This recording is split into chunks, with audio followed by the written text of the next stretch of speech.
time we send pupils away on holiday, we get the same question. How much work should we do while we're away from school? And in order to try to answer that question, we put together this presentation, various versions of which we show throughout the year. This is the one that we just shown to the students now before they go away on their Christmas holidays. And we thought that it might be useful if you were able to see it so you'd know exactly the advice that they've been given. And with that, you should hopefully be able to help them balance work and recuperation after what has been a very, very long and arduous term for everybody. Now, we accept that revision is something that everybody approaches differently, and some students enjoy it and others don't. If the student really enjoys revision, then to be honest, they're probably not my target audience in this video. But even then, they need to know that there comes a point in the working day where they can drop the pen, they say, we are done now, and go away, and therefore achieve some sort of balance that's going to help them come back in the new term ready to get on with some work, because right now, everyone is pretty exhausted.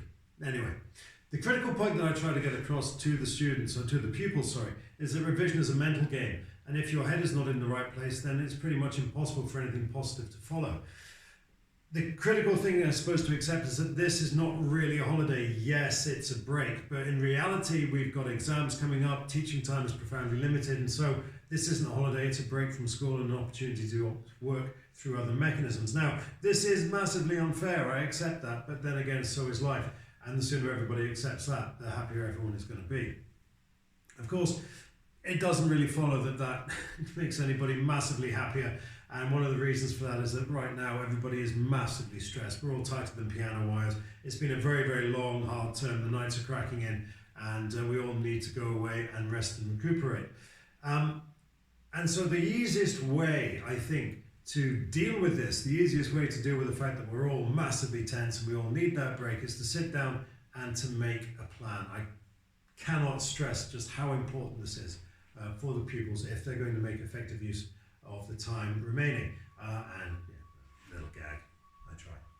Anyway, so everybody needs to have a plan. And the last couple of weeks we've asked the pupils to put together a plan in conjunction with their tutors. And these are just a couple of examples that I give to them. So here are two potential blocks. They more or less mirror the school day, and sometimes the students will look at these and they'll say, oh my goodness gracious, I don't finish until 7 o'clock, I don't finish until I start at this time. At which point the simple answer is, well, hang on a second, this is the normal working day for most people out there. Indeed, many of you listening will be putting in significantly longer shifts than this in the course of your working day. And so if they can work through all of this, then there's no reason why they can't effectively manage their time, get a good job done, and come back in the term ready to start. And of course, they're going straight back into their exams, so they really need to get this done. So, why do you need a plan? Well, the first point really is to achieve balance. The second is to stress the importance of routine. And the third is to get into the idea of rewards. And I'm going to go into each of these in more detail in the rest of this presentation. But let's start with balance. The key thing about balance is that we're looking here at two fronts. We're looking at the work front and we're looking at the recuperation front. And you can only achieve a happy balance between those two things if there is a plan. So, the first point I make to the students is they have to be reasonable. Now, what does that mean? Well, it's going to mean different things to different people, but let's just look at this for a start. So, here we have the end of term. Everyone's got that marked in their diaries. And there are a few other days in this diary that we've got marked off as well. And I wouldn't reasonably expect anybody to work on these days. We've earned all of this time off. So we factor that into the equation. Then we can also factor in, well, okay, if that's happening, then we can probably also write off at least those 2 days. Now we're starting to make reasonable judgments about how much work is enough, and we can start filling in those particular blanks. Once we've got all of those down, we can then say, well, if we're putting in that 9 to 5 shift across the rest of the day, then we don't need necessarily to work at weekends. And then we've got 2 slack days there. Maybe we work on those 2 days as well. So effectively what that gives us is at least 8 functional days. At least 8 functional days. Now if you go back to those 2 plans that we had up earlier, and we work those into this equation, then what we find out is that we've got 48 hours, 56 hours. You can probably read this for yourselves. It starts to stack up. Now, think about it this time. Again, what I say to our pupils is 70 hours. That is effectively 70 lessons. In order to do 70 lessons here at school, you have to work for 3 or 4 weeks at least. And so even just working 10 days a week, even just working, eight days in the holidays, you can still rack up what is effectively several weeks worth of teaching time and work that back into the equation, and you're still getting plenty of time off. So I think that if we have that plan, if we have a schedule that we can stick to, then we can achieve that balance between work and recuperation. And that, again, is something that we really need to stress, that I've tried really to stress to the students. So be reasonable. Set themselves a target. What is that target going to be? Is it going to be any one of those? Obviously, we'd rather it was towards that end, but we have to be reasonable. And it's better that they set a target and then exceed it than that they don't set any target at all and they just drift all the way through the holidays, of which more later. So set a target, work hard, and enjoy the guilt-free downtime. I can't stress how important that is. And again, this is coming very much from my own experience, both as a teacher and as a student. One of the hardest things it is to say, right, I've done my work, I'm going to drop the pen, I'm done. But if they know that they put in a good shift, then they can do that. They know that if they put in all of this time back here, all the way back to the plan here, then by the time they get to this point here, the 5 o'clock, the 5:30, they can drop the pen because they put in that good shift. And they know that if they copy that across the rest of the holidays, then what they're going to wind up with is this huge amount of work done successfully with that guilt-free downtime. Let's get into the idea now of routine. Routine, I think, is comprised of 2 things. First of all, the time, knowing what you have to do. I'm going to do this, I'm going to get onto it. Avoiding drift. Now, drift is just one of those acronyms that we teachers love so much. This is what is going to happen if you don't have a plan, if you don't have a schedule. And they need to be able to go with the bee of the bang. If you go back to that schedule that I had, I gave them the weekend off, but that Monday, they need to be able to bang, start straight away then. And that gets everything off to a good start. So that's Monday, the 8th of December. It's not, sorry, I thought I'd changed this. It's the 15th of December. They need to be able to bang straight into it right then. And of course, what they need to do is to have that routine and to stick to it. This is the one that a lot of people forget about. And again, I'll be speaking to a lot of people who work from home, and you're going to know just how important it is to have an effective place to work, both ergonomically, psychologically, and you can probably read for yourself, technologically appropriate. It needs to be comfortable, it needs to have all the things you need, and it needs not to have the things that you don't need, all of the distractive things that get in the way. So it's got to be effective from that sense. But at the same time, what we urgently need here is a sense of transition, such that if I'm sitting here, or I'm standing here, I'm not working, but as I move over here, I am going to work, and I am aware that here, while I'm here, I am working, and I'm putting in that shift. And then when I work back again, I know that I'm moving from the place of work to the place of not work, and I can enjoy that guilt-free relaxation. So that idea of transition, the mental changing of gear, very, very important. And then the back again, demonstrating that we're working now, we don't have to work here.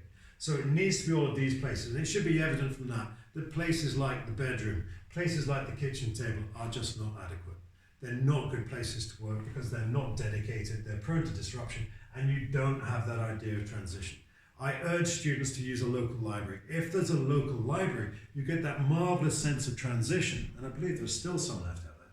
You go to that sense of transition, you walk to the library, or you get to the library, and then when your day is done, you walk back again, and you are no longer working. Guilt-free downtime, very, very important.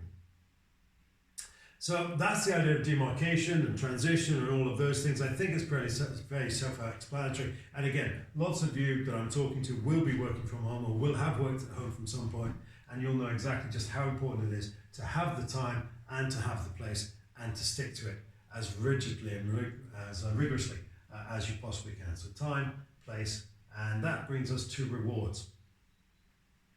This is all to do with coping with present bias. We can talk to students about how important the exams are and how important it is to get all good grades. But in terms of a day-to-day motivating factor, that really doesn't work particularly well. Deferred gains really just doesn't work. What I try to do instead is to say, if you've done that good day, if you get to the 5 o'clock or 5:30 drop the pen moment, Then you get your evenings off. Then you get your weekends off.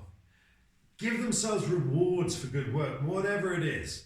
Whether it's, I always get into trouble here for being a bit blokey and talking about going for a pint, and I accept that not everyone drinks. These teenagers nowadays, not everyone drinks, and maybe they don't drink pints. They can have a gin and tonic, a glass of wine, or just walk the dog, whatever it is. But just that sense of reward. I have done a good day. Don't rely on deferred gratification.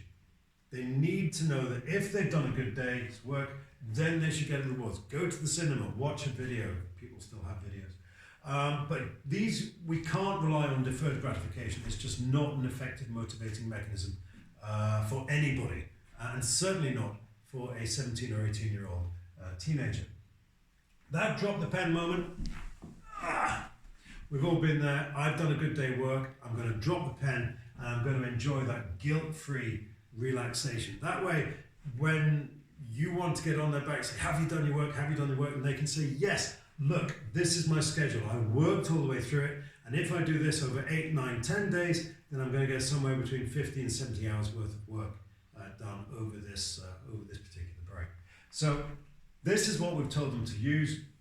Enjoy the time off, that guilt-free time off, little rewards all the way through, no deferred gratification, no delayed gratification, and just enjoy the drop the pen moment, whether it's at 5 o'clock or 5:30, knowing that they've got the rest of the time for themselves. So, halfway between all of that, pretty much came in at about 60 hours worth of work. Again, that's 60 lessons. 60 lessons, and that's weeks of teaching time. So if this is put to effective use, what they can do is really change the direction of their particular academic trajectory. And we all know that what we want to happen is this, that would be lovely, but now we've got the exam, and in the exam that doesn't happen. Instead, what we have is this. And that's just the way it is. I won't go into it in any more detail. We've all been there, we all know this. So, what we've got to think about is this is where the vacation work comes in very, very useful. So how much is enough? I don't know. How much can they cope with? How much do they need? How big do they want that jump to be? Because that's basically what we're looking at. And whether that is 40 hours or 60 hours or 70 hours, obviously it matters massively. It just needs to happen that it's enough, because that will set them off on an entirely different trajectory. A few years ago, I delivered this to the sixth form ahead of the Easter holidays. And I said, instead of the 70 hours, 60 hours, I said, well, okay, what about 100 hours? Because obviously it's much more serious then. And a few of them did it. A few of them set themselves a target of 100 hours. And they came back from that. And they came back utterly elated. And utterly elated for two reasons. First of all, they set themselves off on an entirely different trajectory. They'd set themselves off on a huge leap here. They had that 70 hours leap. And 100 hours leap. And they thought, I'm just on top of this. This is magnificent. I changed the way I feel about my entire course. But of course, the other thing it had done was that it demonstrated to them just how much they could achieve if they set their mind to it. They'd set themselves a massive target and they'd achieved it. That was in the Easter holidays. And I suddenly thought, I've missed a trick here. I've got to bring this forward. I've got to start doing this in the Christmas holidays. So now I've said, okay, what's your target? How many hours do you want to hit here? Is it 56 hours? Is it 58, 60, 70, all the way up? However many you choose. Obviously, the higher the better, but what's more important is that they hit it or they exceed it. And that's going to make them, I think, massively happy in themselves, balance that work and rest, and get them back ready to do a great job in the mock exams. Because that's going to be it, and we're going to be straight back onto the treadmill at that point. Work done now, basically counts double later, and all the other great cliches that we all know and love. I'm going to check out there. I wish you all a fantastic break, a Merry Christmas and a very Happy New Year. I'll see you all in the new year. Thank you very much.